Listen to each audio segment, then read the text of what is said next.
북도하시겠습니다.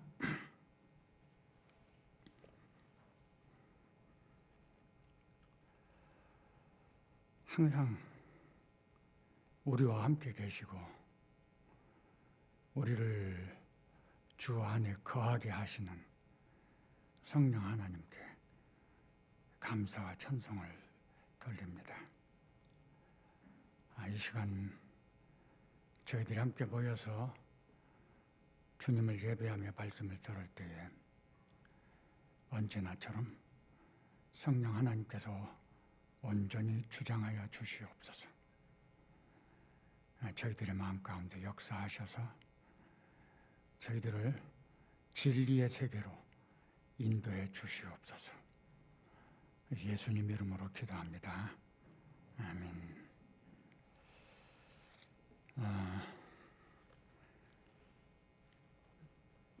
찬송가 147장입니다.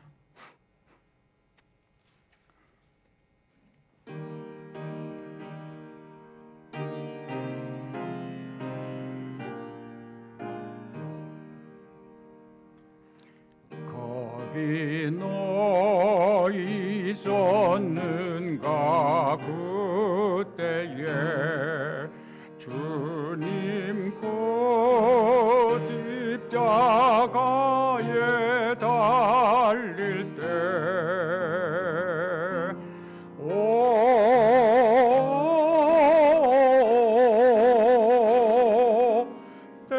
때로 그 일로 나는 떨려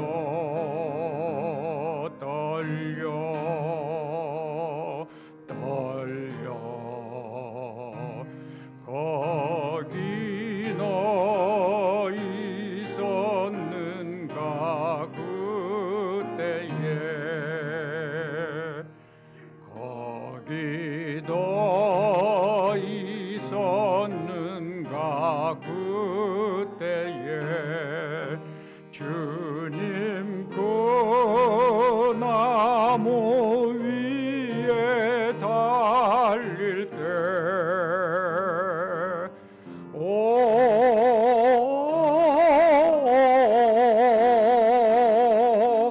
때로 그 일로 나는 떨려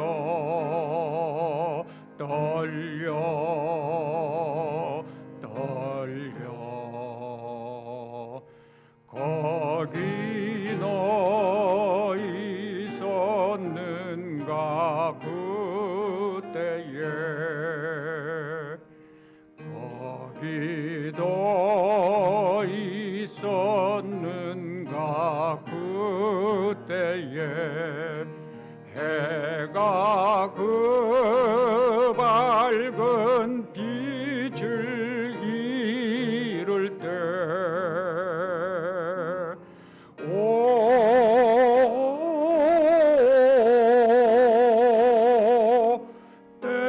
때로 그 일로 나는 떨려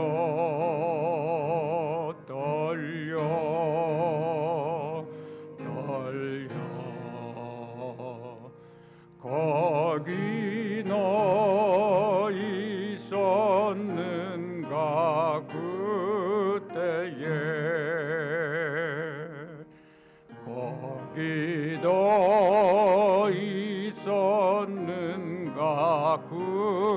그때에 주님 그 무덤 속에 뒤일 때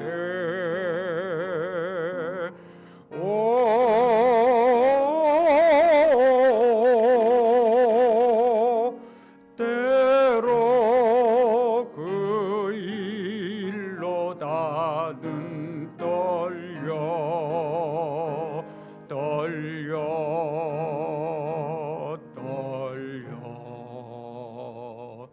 거기 너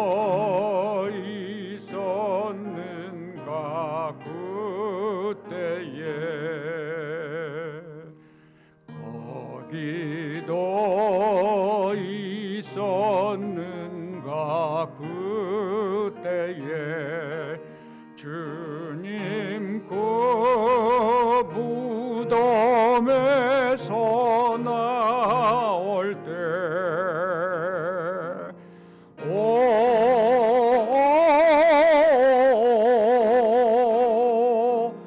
때로 그 일로 주께 영광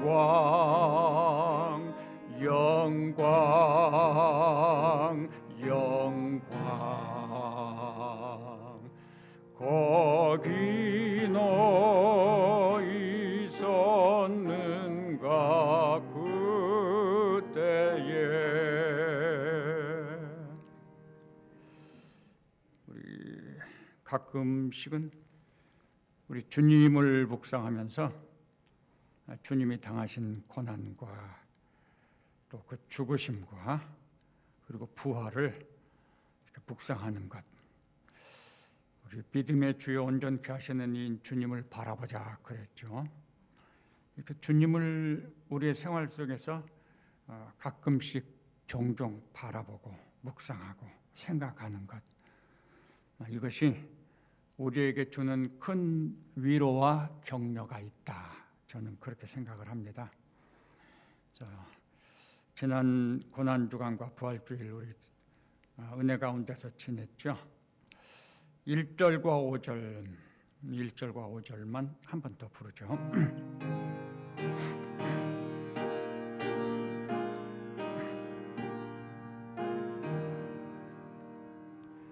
거기 너 있었는가 그때에 주님 그 십자가에 달릴 때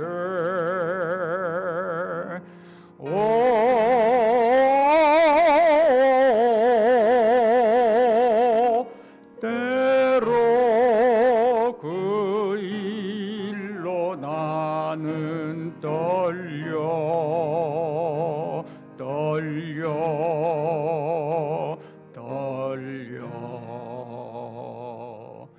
거기 너 있었는가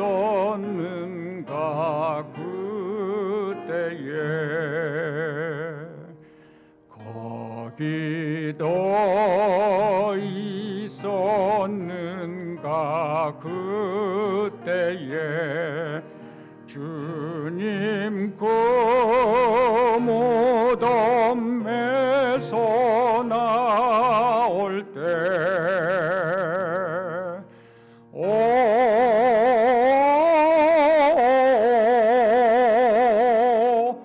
때로 그 일로 주께 영광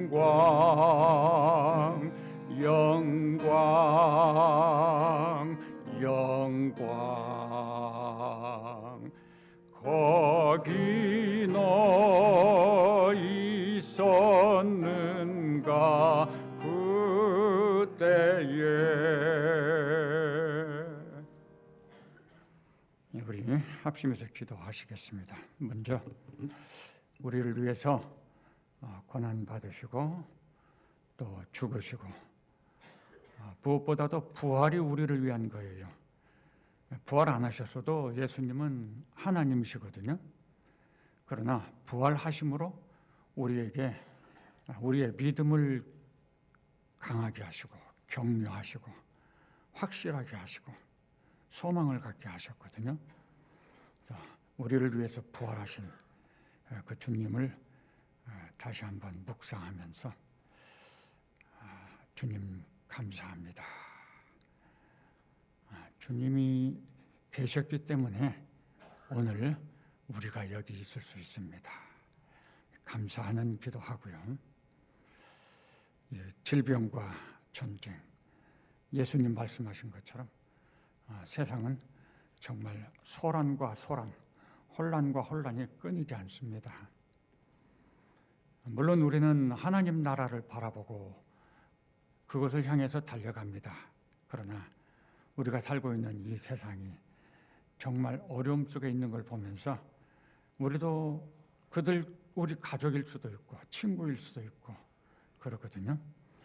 우리가 이 세상을 주님은 세상을 사랑하셔서 말씀하셨어요. 사랑할 세상이 있고 사랑하면 안 되는 세상이 있거든요.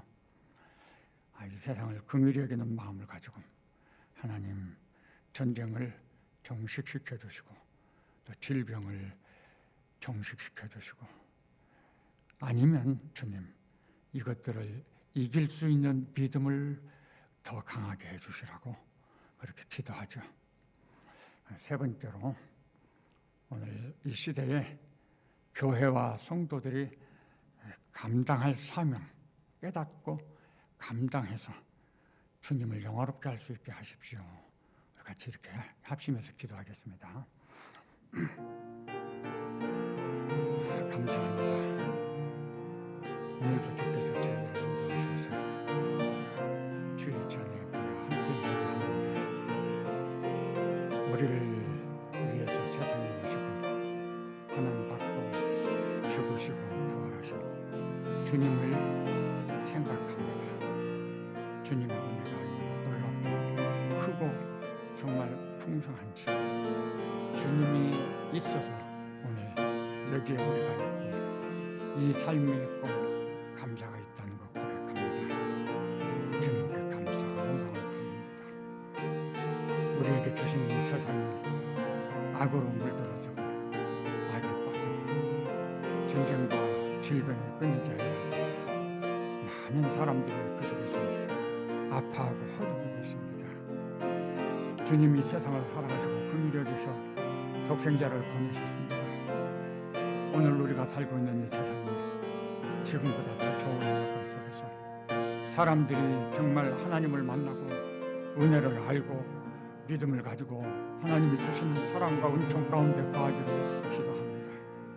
전쟁이 끝나게 되고 사람들의 일상이 되도록 또한 질병에서 회복되게 하시고 아버지 무엇보다 나아가서 사람들의 마음 가운데 하나님을 깨닫고 예수님을 깨닫고 알고 믿을 수 있는 이 은혜를 그리고 어떤 어려움과 역경이라도 이겨낼 수 있는 힘을 더하여 주시기를 바랍니다.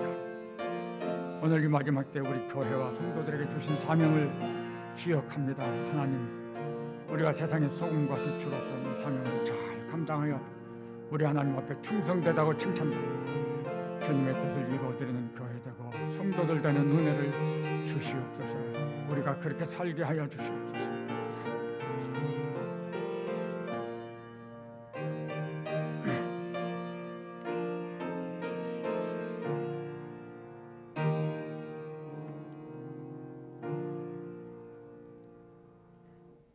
우리를 위해서 십자가에서 죽으시고 부활하시고 지금도 살아계셔서 우리를 사랑하시는 아버지 하나님 고맙고 감사드립니다.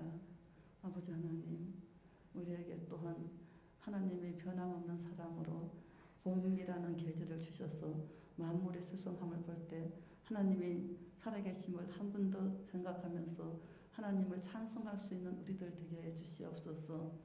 아버지 하나님 오늘 우리에게 수요 예배를 허락하여 주시사 아버지 세상의 모든 것을 내려놓고 하나님께 나와서 예배 드리오니 아버지 하나님 우리 예배를 받아 주시옵시고 아버지 하나님 우리 마음속에 간구하는 우리의 기도 소원을 우리 하나님께서 들어주시옵소서. 아버지 하나님 아무것도 염려하지 말고 다만 기도와 간구로 감사함으로 하나님께 아뢰면 하나님께서 들어주신다는 걸 우리가 깨닫고 나왔사오니 아버지 하나님 우리가 아버지 언어가 부족해서 잘 아버지 하나님께 고해드리지 못하더라도 우리의 마음을 아시는 주님께서 우리의 마음을 소원을 들어주시옵소서. 아버지 하나님 이 세상을 볼 때 너무나 두렵습니다. 아버지 하나님 자연재해와 기근과 전쟁과 전염병으로 인해서 우리는 주눅들 수밖에 없고 두려울 수밖에 없지만은 아버지 하나님 살아계신 하나님을 바라보며 이 사건들을 하나님과 친하면서 잘 극복해 나갈 수 있도록 우리에게 믿음을 허락하여 주시옵소서. 아버지 하나님 세상이 너무나 악하고 아버지 하나님 들리는 소리는 희망이 없습니다. 그렇지만 소망이신 우리 주님께서 아버지 하나님 우리 안에 계시오매 우리가 아버지 하나님 나날이 하나님을 바라보면서 나날이 아버지 하나님 믿음이 자랄 수 있도록 도와주시옵소서. 아버지 하나님 지금 또 우리나라도 지금 정권이 바뀌고 아버지 앞으로 어떻게 될지 우리는 아무도 알 수가 없습니다. 오직 아버지 이 대답을 해주실 분은 하나님밖에 안 계시오니 아버지께서 우리나라를 지켜주시옵소서. 아버지 하나님 사람이 하는 것 같지만은 결국 하나님이 모든 걸 하시는다는 것을 우리가 깨닫사오니 이 나라에 세상에 아버지 선교사로 제일 많이 보내게 해 주시옵시고 제사장 나라로서 아버지 복음 전파될 수 있는 우리나라가 되게 해 주시옵소서. 아버지 하나님 우리 교회를 기억하여 주시옵소서. 아버지 하나님 청년들과 또 아버지 하나님 학생들 유치부를 바라볼 때 점점 줄어들감을 보면서 마음이 너무 안타깝습니다. 아버지 하나님 지금까지 해가 되도록 우리 하나님께서 지켜주셨는데 앞으로 아버지 하나님 점점 더 다음 세대들이 더 아버지 하나님 번창할 수 있는 교회가 되어서 이 교회가 충만한 교회가 되어야 되는데 아버지 하나님 우리가 아직 부족하여서 아버지 하나님 지금 창성하지 못하고 있사오니 아버지 하나님 우리에게 지혜 주시옵시고 용기 주시사 아버지 어린아이들이 점점 차고 넘치는 이 교회가 되어서 다른 세대가 아닌 다음 세대가 연결될 수 있도록 주님께서 인도하여 주시옵소서. 아버지 하나님 또한 이 예배를 통해서 아버지 하나님 우리에게 주실 말씀을 주시는 우리 목사님을 통해서 하나님께서 우리에게 꼭 전하고자 하는 말씀을 우리에게 대언하게 해 주시옵시고 건강을 허락하여 주시옵시고 또한 아버지 받아들인 우리 마음 밭은 옥토가 되어서 그 말씀을 잘 받아들이고 잘 심겨져서 아버지 순종하면서 주님의 말씀을 다른 사람에게 전할 수 있는 우리들 되게 해 주시옵소서. 아버지 하나님 이 시간에 또한 이곳에 예배를 참석하는 우리들에게 은혜를 내려주심을 감사하고 이 시간에 오고 싶어도 아버지 하나님 여건상 또 건강상 나오지 못하는 이들을 기억하여 주시옵시고 아버지 하나님 불쌍히 여기시고 함께 예배 드릴 수 있는 시간들 되게 해 주시옵소서. 모든 환경을 극복하고 오직 하나님께 예배 드리는 시간들 되게 해 주시옵소서. 아버지 오늘 우리에게 예배를 허락하신 하나님께 감사하며 순간순간들을 다 하나님께 맡기고 다음 시간들을 주님께서 다 주장하실 것을 믿사옵고 예수님 이름으로 기도하옵나이다. 아멘.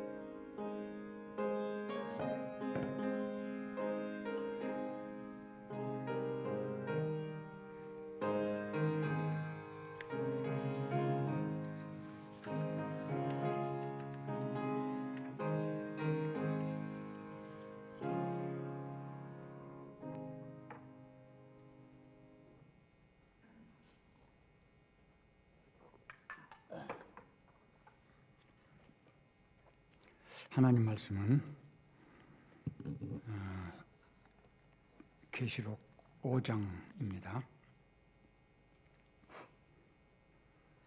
1절부터 끝절까지 제가 봉독하겠습니다. 내가 보매 보좌에 앉으신 이의 오른손에 두루마리가 있으니 안팎으로 썼고 7 인으로 봉하였더라. 또 보매 힘있는 천사가 큰 음성으로 외치기를 누가 그 두루마리를 펴며 그 인을 떼기에 합당하냐 하나 하늘 위에나 땅 위에나 땅 아래에 능히 그 두루마리를 펴거나 보거나 할 자가 없더라. 그 두루마리를 펴거나 보거나 하기에 합당한 자가 보이지 아니하기로 내가 크게 울었더니 장로 중의 한 사람이 내게 말하되 울지 말라. 유대 지파의 사자 다윗의 뿌리가 이겼으니 그 두루마리와 그 7 인을 떼시리라 하더라. 내가 또 보니 보좌와 네 생물과 장로들 사이에 한 어린 양이 서 있는데 일찍이 죽임을 당한 것 같더라. 그에게 7 뿔과 7 눈이 있으니 이 눈들은 온 땅에 보내심을 받은 하나님의 7 영이더라. 그 어린 양이 나와서 보좌에 앉으신 이의 오른손에서 두루마리를 취하시니라. 그 두루마리를 취하심에 네 생물과 24 장로들이 그 어린 양 앞에 엎드려 각각 검은고와 향이 가득한 금 대접을 가졌으니 이 향은 성도의 기도들이라. 그들이 새 노래를 불러 이르되 두루마리를 가지시고 그 인봉을 떼기에 합당하시도다. 일찍이 죽임을 당하사 각 족속과 방언과 백성과 나라 가운데에서 사람들을 피로 사서 하나님께 드리시고 그들로 우리 하나님 앞에서 나라와 제사장들을 삼으셨으니 그들이 땅에서 왕노릇 하리로다 하더라. 내가 또 보고 들음에 보좌와 생물들과 장로들을 둘러선 많은 천사의 음성이 있으니 그 수가 만만이요 천천이라. 큰 음성으로 이르되 죽임을 당하신 어린 양은 능력과 부와 지혜와 힘과 존귀와 영광과 찬송을 받으시기에 합당하도다 하더라. 내가 또 들으니 하늘 위에와 땅 위에와 땅 아래와 바다 위에와 또 그 가운데 모든 피조물들이 이르되 보좌에 앉으신 이와 어린 양에게 찬송과 존귀와 영광과 권능을 세세토록 돌릴지어다 하니 내 생물이 이르되 아멘 하고 장로들은 엎드려 경배하더라. 아멘.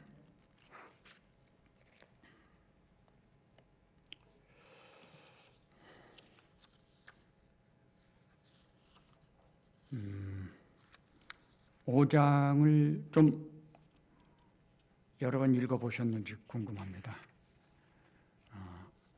이렇게 일주일 동안 하루 한 번씩 읽어도 7번을 읽고 나오실 수 있죠. 그렇게 익숙하게 되면 말씀을 드릴 때 이것들이 소화가 훨씬 더 잘 될 것입니다. 앞으로 그렇게 6장도 그렇게 읽으시고 계속 그렇게 많이 읽어주시면서 들으실 수 있으면 참 고맙겠습니다. 제가 이 등산에 대한 이야기를 지난번에도 했죠. 오늘도 좀 등산에 대한 이야기를 할 것인데요. 산으로 올라갈 때 특히 산이 이 설악산 같이 골짜기가 깊고 또 규모가 크고 뭐 그런 산이라고 할 때 주봉을 알고 있어야만 등산을 잘 할 수가 있습니다. 그래야지 그 주봉을 목표로 해서 길을 정하고 방향을 정하고 이렇게 갈 수 있죠. 이 등산을 하다 보면은 이 갈래길들이 수없이 많이 나옵니다. 옛날에는 그 길에 이정표 안내표가 없었습니다. 그래서 그 갈래길들 중에서 하나의 길을 찾아서 이제 주봉을 향해서 나가야 되거든요. 이게 주봉을 알지 못하면은 엉뚱한 길로 들어갈 수가 있는 그런 위험이 많은 거죠.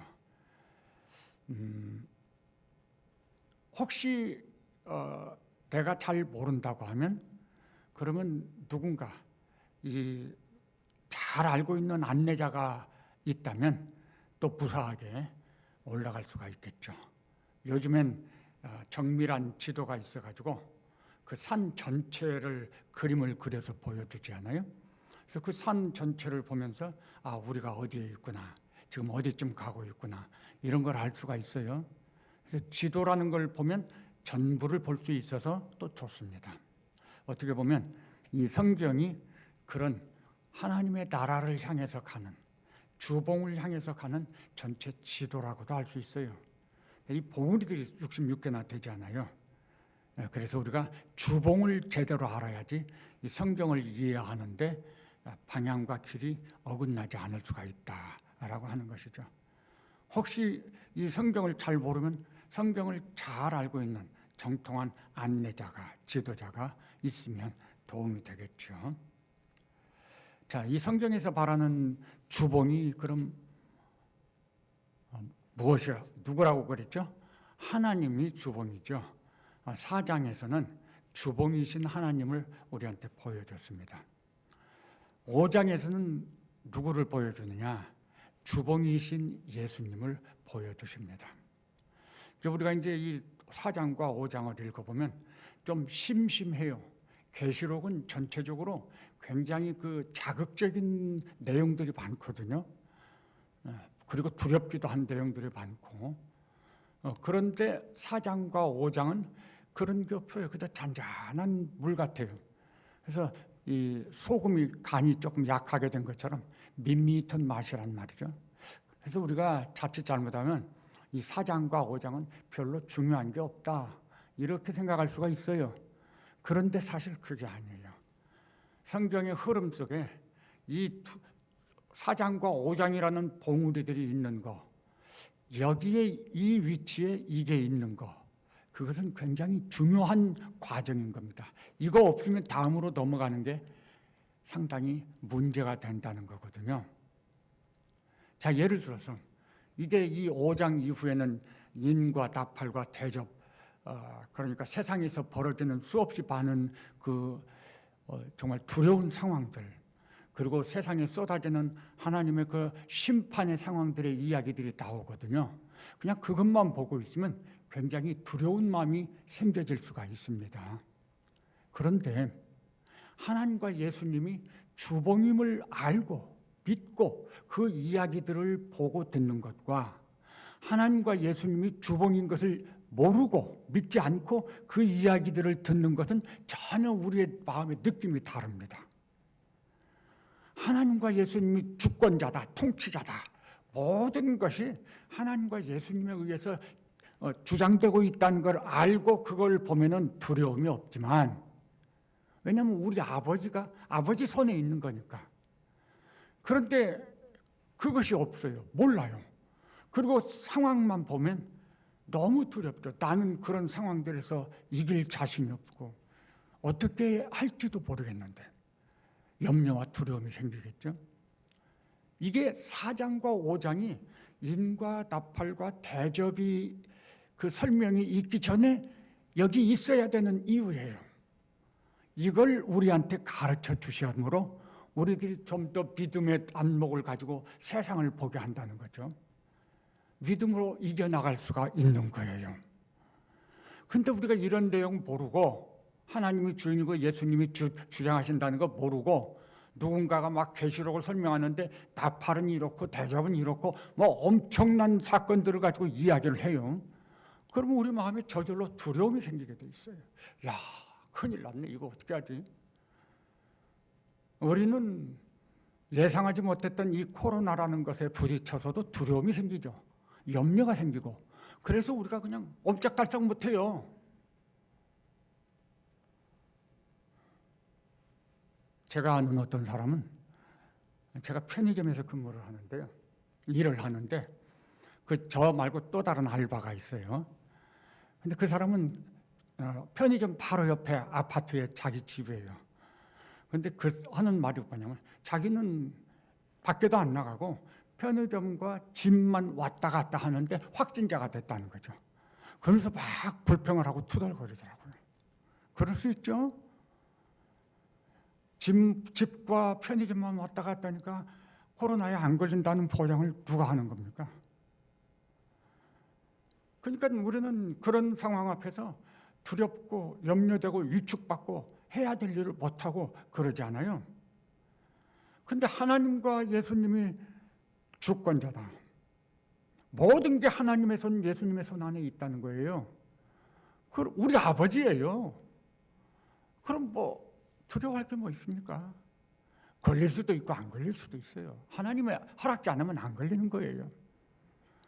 걸리면 하나님이 허락하신 거고. 맨 처음에 제가 이 말씀을 드렸죠. 그러면 우리가 걸렸다고 할 경우에는 뭔가 그걸 통해서 하나님이 하시고 싶은 일이 있다는 거예요. 그래서 우리에게 걸리게 하시는 거예요. 아니면 좀 더 빨리 하나님 나라에 불러가실 목적이 있던가. 야, 넌 이제 이 세상에서 됐다, 수고 많이 했다. 그러니까 이제 빨리 와서 나랑 같이 잘 지내자. 이런 하나님의 마음일 수도 있어요. 죽고 사는 것이 우리한테는 아무 문제가 되지 않아요. 그저 우리는 살든지 죽든지 주님의 뜻을 이루고 주님을 영원롭게 하는 것이 최고예요. 우리 삶의 방향은 그런 거예요. 하나님을 알고 예수님을 알고 하나님과 예수님이 주권자라고 하는 것을 확실하게 믿고 사는 사람은 담대할 수 있다고 말이죠. 그러니까 앞으로 어떤 일이 일어나느냐 거기에 뭐 두려움을 가질 필요가 없죠. 안 가져도 되는 거죠. 그래서 이 4장과 5장에 하나님 이야기와 예수님 이야기, 주봉은 하나님이고 예수님이다 이렇게 가르쳐 주는 거예요. 그거를 우리에게 가르쳐 주기 위해서 이 4장이 있고 5장이 있는 거예요.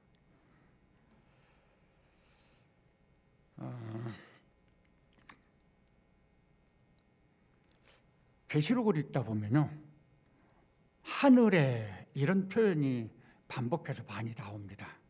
4장에서 처음에 보면 사도 요한이 성령의 감동을 받아가지고 하늘에 열린 문이 있고, 그리고 그 하늘의 광경을 지금 보고 있는 거거든요. 하늘에, 상당히 중요한 표현입니다. 우리 성도들은 이 세상을 살면서 보통 사람들은 육신의 눈 한 가지만 가지고 살아요. 그래서 그 세상을 보는 눈입니다. 세상밖에 보지 못해요. 근데 우리 성도들은 또 하나의 눈이 있다고 그랬죠. 믿음의 눈을 가지고 살아요. 하나님이 주셨어요, 믿음의 눈을. 이 믿음의 눈은 하늘을 바라보는 눈입니다. 하나님의 나라를 볼 수 있는 눈. 이건 세상 사람들 같이 못했어요.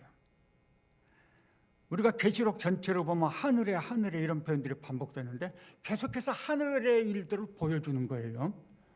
육신의 눈을 가지고 이 계시록을 보면요, 전혀 이해가 안 돼요. 알 수도 없고. 믿음의 눈이 있어야지 이게 깨달음이 오고 보여지는 거예요. 지상에서는 정말 수없이 많은 일들이 벌어집니다. 말세가 되면은 엄청난 두려운 일들이 벌어지는 겁니다. 지금 우리들이 그런 것들을 보고 듣고 경험하고 사는 거예요. 그래서 우리가 육신의 눈을 가지고 지상에서 일어나는 이런 것들만 보고 있으면요, 두려울 수밖에 없어요. 앞길이 캄캄하죠. 마치 먹구름 낀 하늘 같아요. 그러면 태양이 없는 것 같이 보여지죠. 성도라고 할지라도 육신의 눈만 가지고 세상을 보면 하나님이 안 보여요. 그러니까 막 두려워할 수밖에 없어요. 믿음의 눈을 가진 사람들은 하나님을 보는 거죠.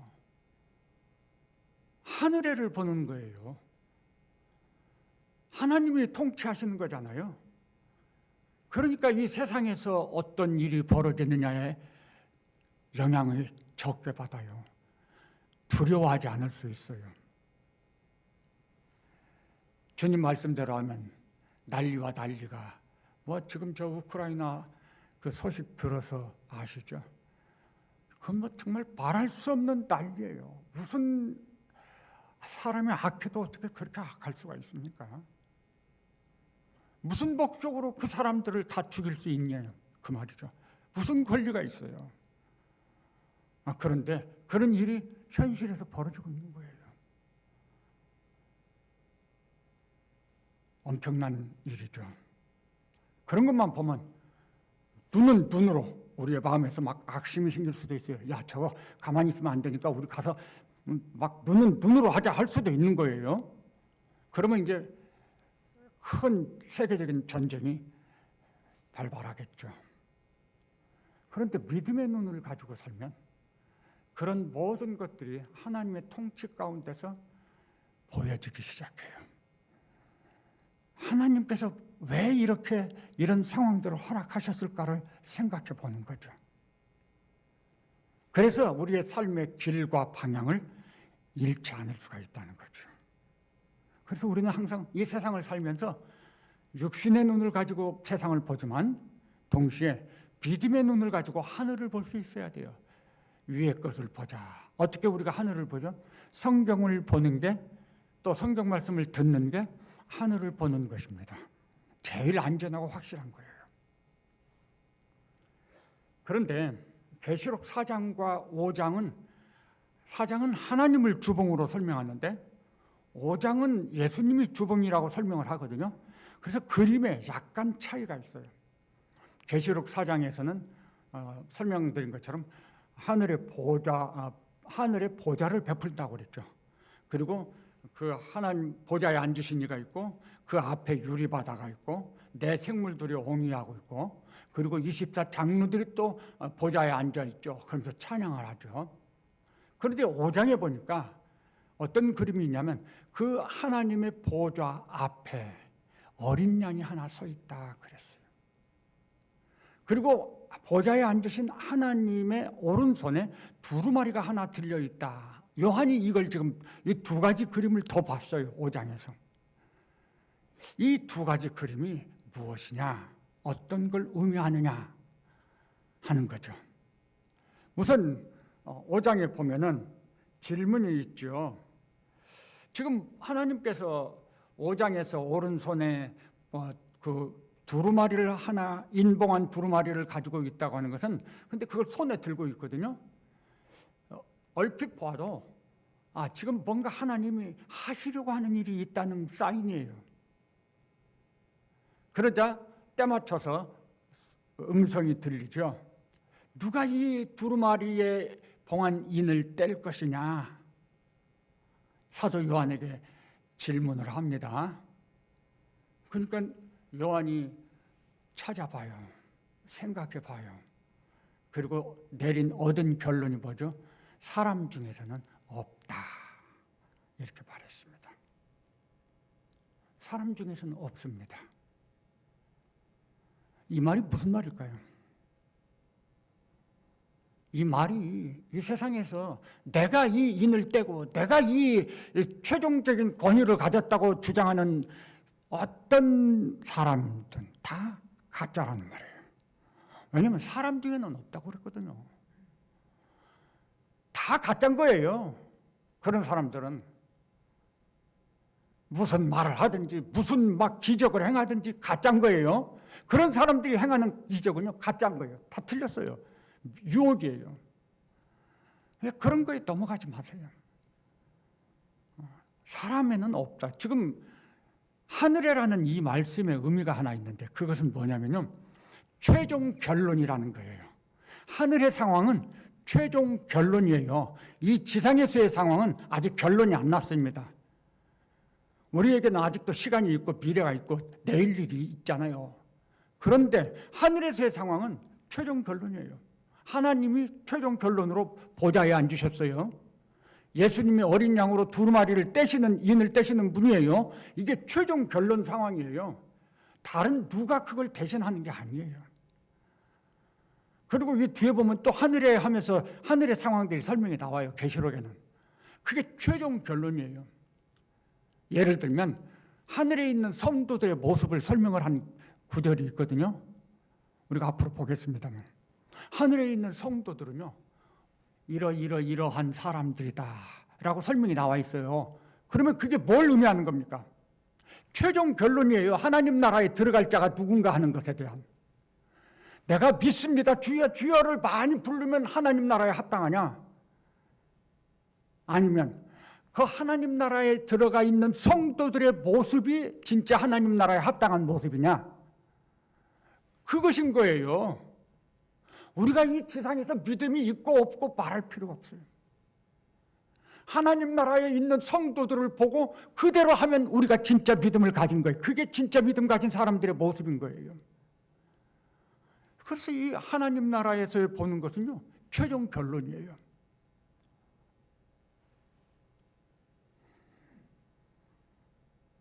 두루마리를 손에 들고 누가 이 인을 뗄 수 있겠느냐 물었는데 사도 요한이 사람은 없다. 그럼 이게 최종 결론인 거예요. 그러니까 누군가가 나와서 내가 할 수 있다, 나다, 이런 다 가짜예요. 틀렸어요. 그런데 비욕받지 마시기를 바랍니다. 그러니까 사도 요한이 어떤 절망이죠. 통곡을 합니다. 그 속에 아직 뭐가 쓰였는지 몰라요. 그렇지만 하나님이 뭔가 하실 일이 있는데 그 교회들을 향해서 지금 경고도 하고 책망도 하셨잖아요. 이게 참 느낌이 좀 그렇단 말이죠. 그러니까 저걸 좀 알고 싶은데 그런데 절망이죠. 아무도 없어요. 요한 자신도 그건 안 돼요. 절망하고 통곡을 하고 있는데 장로 중에 한 사람이 소망의 말을 들려주죠. 이렇게 말을 합니다. 유다 울지 말아라. 유대 지파의 사자 다윗의 뿌리가 이겼다. 그러니 그가 두루마리와 그 7인을 떼시리라. 이것도 최종 결론이에요. 하늘의 상황이니까. 우리는 이미 이분이 누군지 생각하시죠? 예수님이죠. 예수님이에요. 그러나 아직 여기는 예수라는 말이 안 나왔어요. 예수님이란 말이. 자, 그러니까 그대로 이해를 해요. 유다집 다윗의 뿌리, 유다지파의 다윗의 그 뿌리죠. 성경은 그렇게 말해요. 예수님은 다윗의 후손, 아브라함과 다윗의 후손 예수 그리스도라. 이렇게 연결이 되죠. 자, 그 다음에 그래서 이제 그 말을 듣고 요한이 정신을 차렸어요. 울다가. 그래서 다시 보니까 뭐가 보이죠? 하나님의 보좌 앞에 내 생물들과 24 장로들과 하나님의 그 보좌 사이의 중간에 한 존재가 서 있었어요. 그 존재가 어린 양입니다. 그러니까 그 어린 양이 거기 서 있는 걸 보았습니다. 왜 서 있을까요? 어린 양이 지금 뭐 하는 겁니까? 우리가 궁궐에서 왕이 있고 신하들이 배열해 있죠. 그때 지금 이제 뭔가 왕이 명령할 일을 이 하나 있어요. 그러면 아무개를 불러요. 누구 나오셔. 그래서 그 나온 앞에 서 있는 사람에게 왕이 칙명을 하죠. 명령을 내리죠. 자, 너는 가서 이러이러한 일을 하거라 하고. 지금 어린 양이 하나님의 보좌, 만왕의 왕, 만주의 주이신 하나님의 보좌 앞에 서 있어요. 두루마리를 들고 있고. 이게 어떤 그림이죠? 아, 그 어린 양이 하나님이 하려고 하는 그 계획에 쓰여져 있는 두루마리를 받아서 그 인을 떼시려고 하는 거구나. 그렇다면 우리는 이 어린 양의 존재에 대해서 한 가지 이해를 할 수가 있어요. 그게 뭐죠? 어린 양은 집행자라는 겁니다. 하나님의 뜻을 실행에 옮기는 분이에요. 예수님이 이 세상에 처음 오신 것도요, 육신을 갖고 오신 것도 하나님의 뜻을 실행하기 위해서 오셨어요. 죄인들을 구원하시려고, 죄인들의 죄값을 다 지불하시고 피 흘려 사신다고 한 표현이 여기 나와요. 그래서 구원하시기 위해서, 그 하나님의 계획을 성취하기 위해서 예수님이 오신 거예요. 예수님은 하나님의 뜻을 100% 실행하셨어요. 그래서 하나님 앞에 인정받고 죽었다가 사셔서 하나님 나라에 올라가신 거예요. 그 어린 양이 보좌 앞에 서셨어요. 이제 마지막 때, 하나님의 나라가 가까워지는 이때, 마지막 세상에서 하나님이 하시려고 하는 일들이 있어요. 그거를 이제 행하시려고 하는 거예요. 그게 두루마리의 내용들이라고 봐요. 그걸 행하시기 위해서 어린 양이 하나님 보좌 앞에 섰습니다. 그리고 보니까 그 두루마리를 받아서 들지요. 아직 인을 뗀 거 아닙니다. 인을 뗀 건 6장에 나오니까요. 받아 들었습니다. 그러자 노래가 나오죠. 내 생물들과 24 장로가 노래를 합니다. 엎드려 경배하면서. 그 노래의 내용이 이게 우리가 좀 주목할 만한 내용이죠.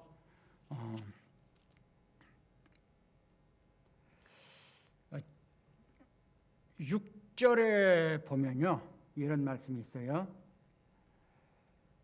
7절, 8절에 그 두루마리를 취하심에 내 생물과 24 장로들이 어린 양 앞에 엎드려 그리고 노래를 불러 이르되 두루마리를 가지시고 그 인봉을 떼기에 합당하시도다.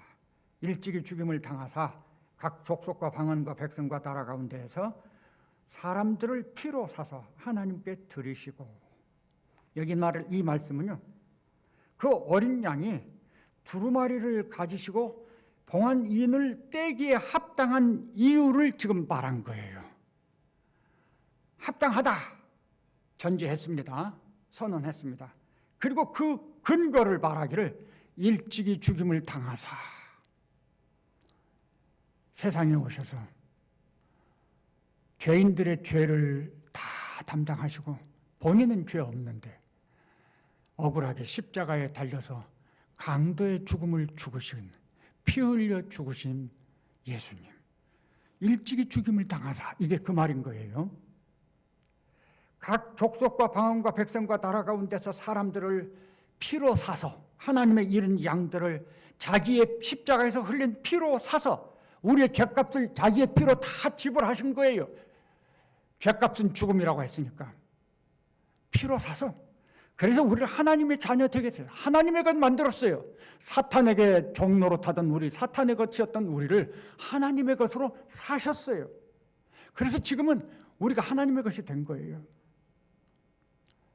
누가 그랬어요? 예수님이 그렇게 하신 거죠. 우리 죄를 위해서 누가 죽어주셨어요? 예수님이 죽어주셨죠. 우리를 하나님의 자녀 되게 하신 건 누가 그랬어요? 예수님이 그렇게 하신 거죠. 그리고 거기서 끝난 게 아니잖아요. 그들로 우리 하나님 앞에서 나라와 제사장들을 삼으셨다. 우리에게 새로운 삶의 목표와 방향을 주셨어요. 나라와 제사장을 삼았다. 직분을 주셨어요. 이건 세상에서 뭐 회장이다, 국회의원이다, 장관이다, 대통령, 이런 직분이 아니에요. 하나님께로부터 주어지는 하나님 나라를 위한 직분인 거예요. 나라와 제사장을 삼으셨다. 우리가 누군데, 내가 어떤 존재인데 하나님 나라를 위해서 이런 일을 할 수 있는가요? 내가 다 해보겠습니다 이렇게 말할 자격이 있나요? 없어요. 그런데 어린 양 예수가 십자가에서 죽으신 결과로서, 그래서 우리를 하나님의 나라를 위해서, 하나님을 위해서 하나님의 뜻을 따라 행할 수 있는 그런 존재가 되게 하고 나라가 되게 하고 그런 직분, 제사장을 갖게 하셨다는 거예요. 누가 이렇게 했어요? 예수님이에요. 아무도 없어요. 누가 우리를 위해서 피 흘려 죽었습니까? 누가 우리를 위해서 일찍이 자기의 목숨을 내놓아서 억울한 죽음을 죽었습니까? 누가 우리를 위해서 우리를 하나님 앞에서 하나님의 나라 삼고 제사장 삼아 주셨습니까? 이 세상에 그런 사람 없잖아요. 아무도 없잖아요. 그러니까 그럴 수 있다고 말하면 다 가짜인 거예요. 다 틀린 거예요. 오직 예수님 어린 양, 이 설명을 들어보니까 이 어린 양이 누굽니까? 예수님이시죠. 어린 양 한 분만 유일하게 자격이 있다. 그래서 합당하도다 말이에요. 믿습니까? 예수님 한 분뿐이라는 걸 믿으시는 거예요? 내가 길이요 진리요 생명이니 나로 말미암지 않고는 아버지께로 올 자가 없느니라. 예수님 말씀하신 거잖아요. 그 다음에 이제 그 찬양 노래 다음에 천사들의, 수없이 많은 천사들이 그 24장로들의 그 뒤편으로 해서 둘러싸고 있었던 거예요. 그 만만 천천이나 되는 천사들이 노래를 하죠. 그런데 죽임을 당하신 어린 양은 능력과 부와 지혜와 힘과 존귀와 영광과 찬송을 받으시기에 합당하도다. 이것은 어린 양의 위치, 지위에 대한 찬양이죠. 그런데 인정이 말이죠. 합당하도다. 이 어린 양은 하나님이신 거예요. 하나님 보좌 우편에 계신 거예요. 그런 하나님과 동등하신 분으로 합당하라 라고 말한 거예요. 지상에 오셨던 예수님께서 하나님의 뜻을 다 이루시고 십자가에서 죽었다가 부활하신 다음에 올라가 계신 곳이 바로 이 위치입니다. 빌립보 2장에 있는 말씀이죠. 하나님 보좌 우편에서 지금 계신 거예요. 거기서 우리를 위해서 기도하신다고 했어요. 로마서 8장에 있는 말씀이죠. 하나님의 기도 도우심이 있고 예수님의 기도가 있고 성령 하나님의 감동이 있어서 우리가 이 세상에서 모든 믿음의 싸움에서 이긴다고 약속하신 것이 로마서 8장의 약속인 거예요. 누가 여기 있는 이 말씀대로 합당하냐? 예수님인 거예요. 지금 하늘에 하나님 보좌에 옆에 예수님이 계셔요. 그런데 이 지상에서 내가 최고다, 내가 구원자다, 누가 그렇게 말하면 그게 어디 합당이나 한 것입니까? 가당치도 않는 일이죠. 예수님이 하나님 보좌 옆에 계시는데 합당한데, 지상에서 있는 존재가 내가 합당하다, 그건 말이 안 돼요. 지금 이 신문을 일간지를 보면요, 신천지라든가 이 이단들이 수없이 많이 나와가지고 자기가 최고고 그렇게 막 주장을 하고 있어요. 그런 것에 미혹받지 않으셔야 돼요. 예수님 외에 없다. 이거를 지금 이 5장에서 강조해서 가르쳐 주는 거예요. 합당하다, 합당하다. 이렇게. 그러자 하늘 위에와 땅 위에와 땅 아래와 바다 위에와 또 그 가운데 모든 피조물이 이르되 보좌에 앉으신 이와 어린 양에게 찬송과 존귀와 영광과 권능을 세세토록 돌릴지어다. 돌리자라고 이렇게 말을 하는 거예요. 자, 이것은 하늘에서의 상황인 것 같아요. 그런데 사실 이게 맨 마지막 최후의 상황입니다. 예수님이 재림하셔서 심판주로 재림하셔서 모든 만물들이 예수님 앞에 굴복해서 빌보 2장 11절에 이 말씀이 있어요. 믿는 자든 믿지 않는 자든 모든 피조물들이 다 주님 앞에 엎드려서 굴복하는 시간이 오는 거죠. 그 주님을 주님으로 하나님으로 인정하게 돼요. 계시록에도 그런 내용들이 나옵니다. 그런 시간이 오게 될 거예요. 미래의 일입니다. 그걸 지금 앞장서서 설명을 하고 보여주고 있는 거예요. 자, 이제 정리하면은 이 5장에서 지금 말씀하고 있는 내용이 뭐죠? 주봉은 예수님이시다. 이거 외에 다른 주봉 없다. 사람은 전혀 없다. 예수님이 이 모든 것들을 이루신 거예요. 행하신 거예요. 그리고 이제 앞으로 있을 인을 떼고 나팔과 대접을, 이 모든 것들을 다 하나님과 예수님이 주관하시는 거예요. 무슨 일이 일어날지 아직 모르지만, 우리가 우리의 삶에서 앞으로 얼마를 살지 모르지만, 이 삶에서 어떤 일을 만나게 될지 모르지만, 그것이 우리가 원하고 기대하는 좋은 것일 수도 있지만, 그러나 그렇지 않고 그 반대적인 상황도 있을 수 있어요. 그런 반대적인 상황이 온다고 할지라도, 그런 걸 만난다고 할지라도, 그런데 염려하지 말고 두려워하지 말고 믿음의 자리를 이탈하지 마시고 믿음의 자리를 끝까지 지키십시오. 말씀을 따라서 행하는 그 자리에 굳게 서 있으십시오. 인내하십시오. 시간이 기다리면 태풍은 지나갑니다. 해가 뜨죠. 주님이 오시는 시간이 와요, 반드시. 그때까지 참는 거예요. 믿음으로 이기는 건 그렇게 참는 것입니다.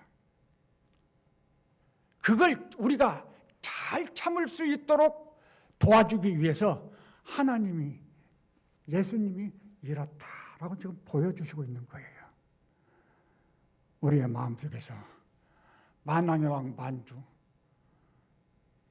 주권을 가지고 세상을 통치하시는 하나님, 그 하나님의 뜻을 집행하시고 다 이루시고자 하는 예수님이 우리와 함께 계시고 우리의 든든한 백이 됐다. 우리 아버지시고 우리 형님이시다. 이걸 믿으시기를 바랍니다. 그걸 믿는 생각을 조금이라도 허물어뜨리려고 하는 어떤 것이 있으면 즉시 거절하세요. 아니야, 틀렸어. 성경은 이렇게 약속했어. 난 하나님의 자녀야.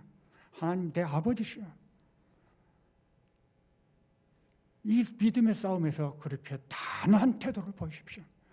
누가 우리들이 잘 알고 정말 믿을 수 있다고 여겨지는 어떤 사람이 와서 우리 저기 한번 가봐. 뭐 기사와 이적을 행하고 말씀의 능력이 있는데 뭐 얼마나 좋은지 몰라. 은혜가 충만해. 그래도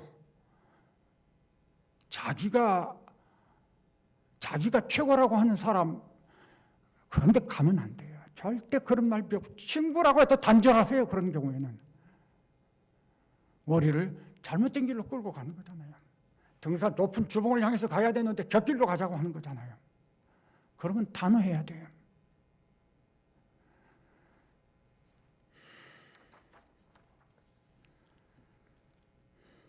예수 외에 한 분도 없습니다. 예수님을 믿는 거 이게 얼마나 감사하고 좋은 일인지요. 오늘 우리들이 어떻게 예수님을 알고 믿게 되었습니까?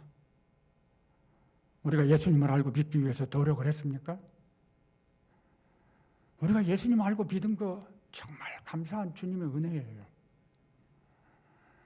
그 믿음이 어떻게 해서 자랐습니까? 내가 막 노력을 많이 했어요? 뭐 그럴 수고가 있었겠지만 근데 믿음이 자라는 것도 하나님이 인도해 주시고 도와주셔서 자라는 거예요. 물은 주고 걸음도 주지만 자라게 하시는 이는 하나님이시다 그랬거든요. 우리가 오늘 믿음을 갖게 되고 내 믿음이 자라고 어려운 시간에도 이렇게 정말 주님 앞에 나와서 예배하고 엎드릴 수 있는 이 모든 것. 야곱은 그렇게 고백을 했어요. 야곱처럼 정말 인생길이 복잡한 사람이 없는데 도저히 그 사람이 주봉에 이를 것 같지 않은 사람이에요. 그런데 그가 나이 많아서 죽기 직전에 창세기 48장에 보면은 아브라함의 하나님, 이삭의 하나님 여호와께서 내가 어릴 적부터 나를 기르시고 양육하셔서 내가 여기까지 왔다라고 믿음을 고백을 합니다. 우리가 여기까지 온 것은 전적으로 하나님의 은혜요. 주님의 공로입니다. 우리 하나님 감사합니다. 감사기도 하시고요. 그 다음 항상 기도 제목이지만 내가 앞으로 달려갈 길 하나님 무지하고 예수님 무지하고 말씀대로 믿음으로 굳게 서서 흔들리지 않고 달려가겠습니다. 결심하고요. 어떤 상황에서도 내가 흔들리지 않고 유혹받지 않고 인내하면서 이기겠습니다. 이미 이겨놓은 싸움이에요. 그러니까 우리는 참기만 하면 되는 거예요. 우리가 나가서 싸우는 게 아니라 참기만 하면 돼요. 말씀에 굳게 서고 태풍은 지나가니까요. 내가 인내하고 참겠습니다. 그런데 정말 죽음의 위협까지도 올 수 있어요. 만날 수 있어요. 그러면 어떻게 할까요? 죽으라면 죽겠습니다. 요 결심을 꼭 하세요. 죽으라면 죽겠습니다. 내가 죽는 것이 주님의 뜻이라면 주님이 영광을 받으시는 거라면 내가 죽겠습니다. 여기까지 기도가 가야지 우리가 해결이 되는 거예요. 이 기도를 빼면요. 죽음의 상황이 부딪히면 우리가 뒤로 물러나요. 왜? 그 기도 안 했으니까. 그래서 우리는 기도할 때 죽으라면 내가 죽겠습니다. 누가 그렇게 기도했죠? 구약의 에스더가 자기 민족을 위해서 왕 앞에 나아갈 때 내가 죽으면 죽으리이다. 그러고 나갔잖아요. 이 기도가 우리한테 마지막 시대를 사는 우리한테는 꼭 필요한 기도라고 여겨져요. 그래서 오늘 우리 합심해서 같이 이렇게 기도하시겠습니다. 감사하신 아버지, 우리의 삶을 돌아봅니다. 내가 어떻게 예수님을 알고 믿었는지, 내가 어떻게 그 인생의 험난한 길들을 달려왔는지, 오직 주님의 은혜가 아니라면 이런 길이 있을 수 없다고 하는 것을 고백을 합니다. 이제 주님 앞에서 믿음으로 달려갈 길을 끝까지 잘 달려갈 것을 결심합니다. 어떤 환난과 미혹이 올지라도 말씀대로 굳게 서고 지키면서 행하겠습니다. 타협하지 않겠습니다. 죽음의 위협이 눈앞에 다가온다고 할지라도 죽음에 굴복하지 않고 주님의 뜻을 따르겠소. 그걸 결심합니다. 죽을지라도 주님 다시 부활하신 것처럼 또한 주님 앞에서 부활하여서 영생의 나라에서 우리 하나님과 함께 영원 무궁토록 함께 동행하고 영생할 것을 믿습니다. 하나님 그렇게 살 것을 결심합니다. 인도하시고 도와주시옵소서.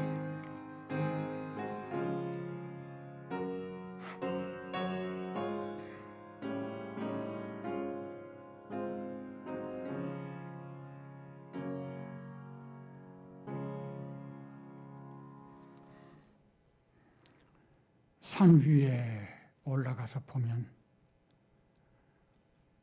세상이 아름다워 보이고 봉우리와 봉우리들이 연결되고 조화롭게 보이는 것이 있습니다. 우리를 부르시고 사랑하신 주님,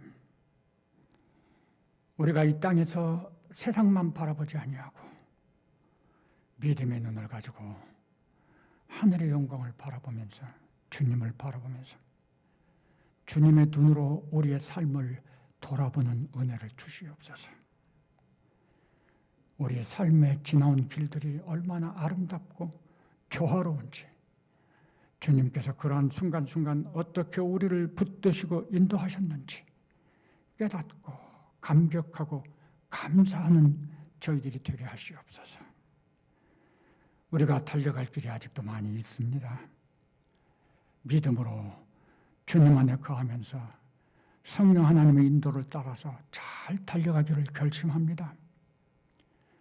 미혹과 환난이 있고 위협과 죽음이 있다고 할지라도 그 모든 것들 앞에서 끝까지 믿음으로 달려가며 생명을 내놓을 것도 각오하면서 가기를 결심합니다. 주님께서 모든 걸 통치하시고 주장하시니 주님의 뜻대로 이루어질 것을 믿고 하나님의 나라가 주어질 것을 믿고 그 나라에서 주님과 함께 영생 복락하며 살 것을 믿습니다. 감사합니다. 주님 영광을 받으시옵소서. 예수님의 이름으로 기도합니다. 아멘.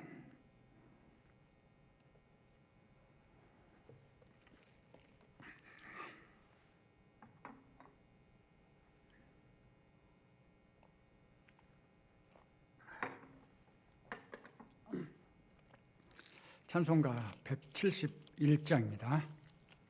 3절입니다.